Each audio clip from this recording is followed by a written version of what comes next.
quand un simple passeport fait trembler les puissants du monde. Imaginez un document administratif, banal en apparence, mais capable de bouleverser des empires et de réveiller les débats les plus brûlants sur la scène internationale. Le passeport de l'Alliance des États du Sahel, ou ASA, n'est pas qu'un simple sésame pour voyager. C'est le reflet d'un véritable séisme politique. Ici, l'Afrique se dresse et refuse de demander la permission à quiconque. Et cette affirmation d'indépendance n'a pas tardé à déranger. Dès son lancement, les critiques sont tombées comme une pluie froide. Certains médias ont crié au scandale, annonçant que le passeport AES était déjà mort-né, refusé par l'Europe, boudé par la Chine, moqué par les sceptiques. Les rumeurs ont enflé, les doutes se sont installés, et en quelques jours à peine, ce symbole d'espoir a été contesté jusque dans son existence. Ce nouveau passeport est bien plus qu'une page plastifiée. Il incarne la souveraineté retrouvée des peuples du Sahel. Leur droit à circuler, à commercer, à étudier, à se soigner sans devoir plier devant des décisions étrangères. Pour la première fois depuis des décennies, Mali, Niger et Burkina Faso ont choisi d'écrire leur propre histoire sans attendre l'aval de Paris, de Bruxelles ou de Pékin. Derrière ces attaques, l'enjeu est colossal. Perdre le contrôle de son avenir, voir sa liberté de mouvement piétinée, ou au contraire, conquérir le droit fondamental d'être maître de ses choix et d'aller où l'on veut avec dignité. Pour chaque citoyen, c'est l'identité même qui est en jeu. Le respect de sa nation, la possibilité de saisir des opportunités économiques et humaines dont dépend toute une génération. Mais comment un simple passeport est-il devenu le champ de bataille de la dignité africaine? Pourquoi le Sahel a-t-il choisi de rompre avec l'ancien ordre et d'oser l'inconnu? Pour comprendre toute la portée de ce passeport, il faut remonter à la naissance de l'Alliance des États du Sahel et à la rupture historique qui l'a rendue possible. Mais oser s'autodéterminer, c'est aussi prendre de vrais risques. Les États du Sahel ont préféré l'inconnu de la liberté à la sécurité d'une dépendance subie.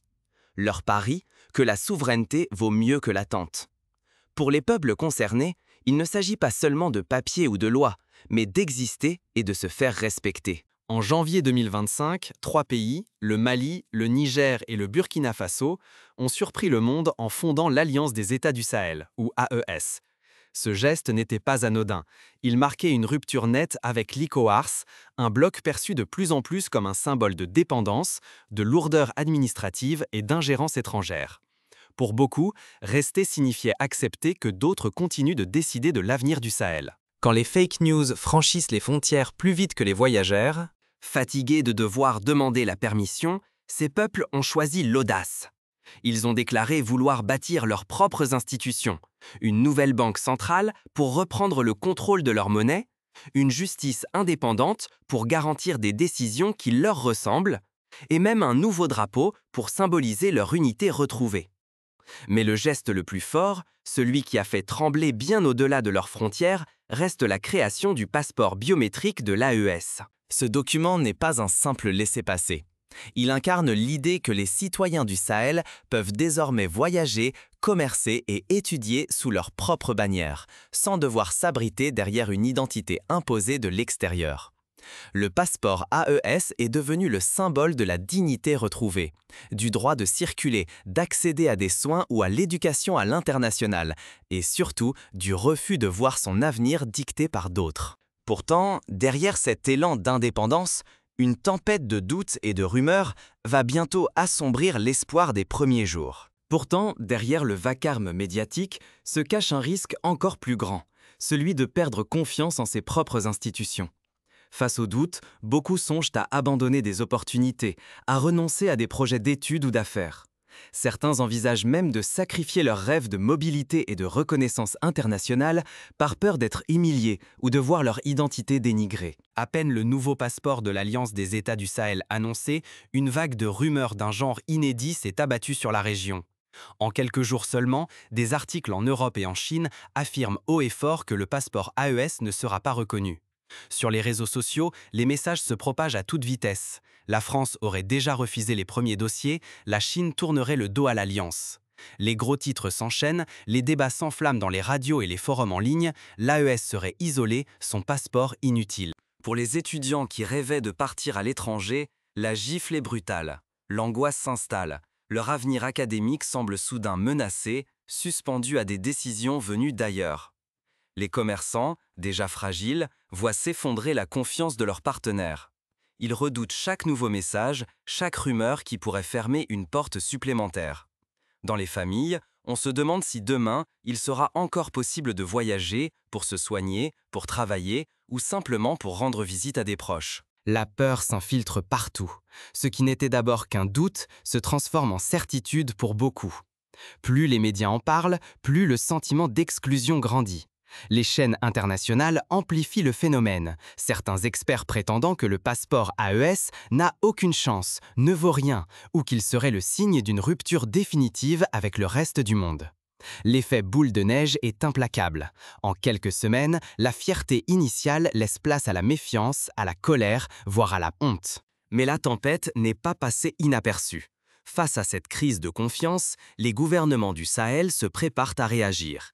Ils refusent de laisser la rumeur enterrer leur souveraineté. Dans cette atmosphère tendue, comment les leaders de l'AES vont-ils rétablir la vérité et regagner la confiance de leur peuple?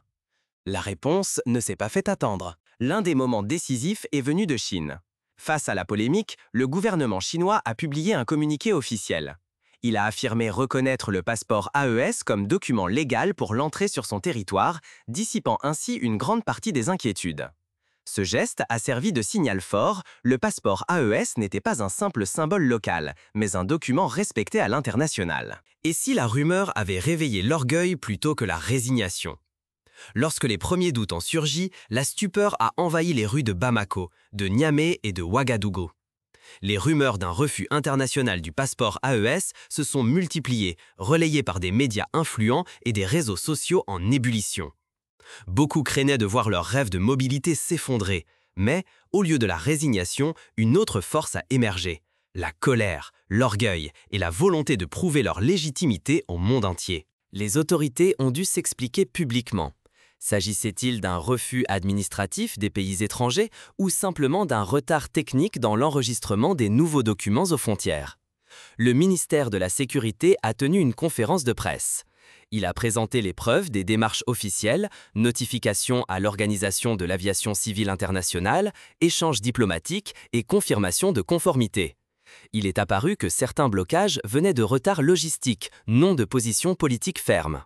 Face à l'incertitude, la société civile n'a pas cédé à la peur.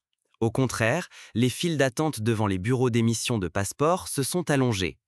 Les demandes ont doublé en quelques semaines, signe d'un sursaut d'affirmation collective. Des associations citoyennes se sont organisées pour accompagner les voyageurs, vérifier les informations et faire pression sur les ambassades pour qu'elles respectent la légalité du document. Ce que le passeport a prouvé, la souveraineté s'arrache, elle ne se mendie pas.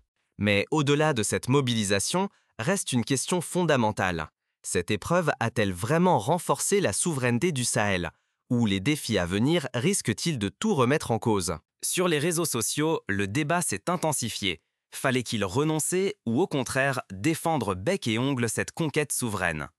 Les discussions ont mobilisé toutes les générations, des étudiants aux commerçants, des fonctionnaires aux artistes. Les médias locaux ont ouvert leurs antennes pour donner la parole aux citoyens et rappeler que la dignité ne se négocie pas. Dans cette tempête, le risque était clair.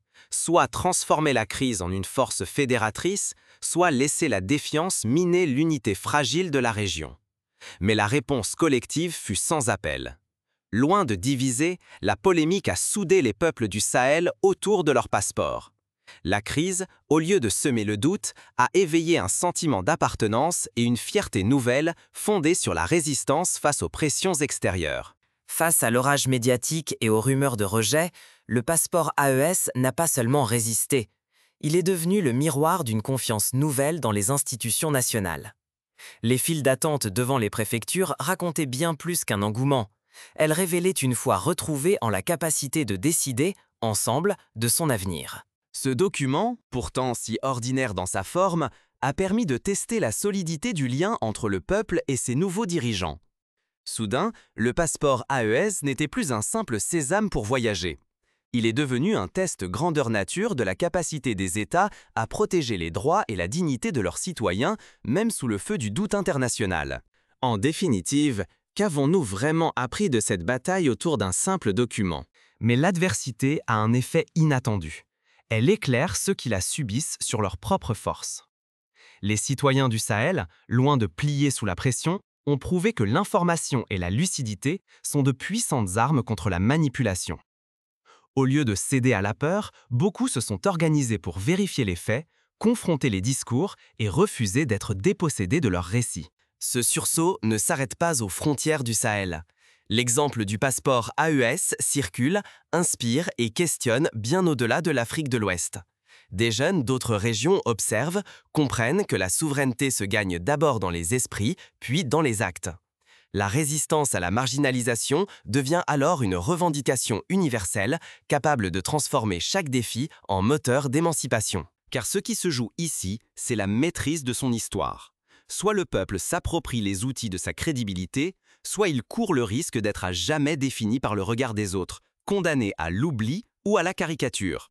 Le passeport AES a rappelé à tous que chaque document officiel porte en lui le poids d'une nation tout entière, et que la légitimité ne se donne pas, elle se prouve, elle s'impose.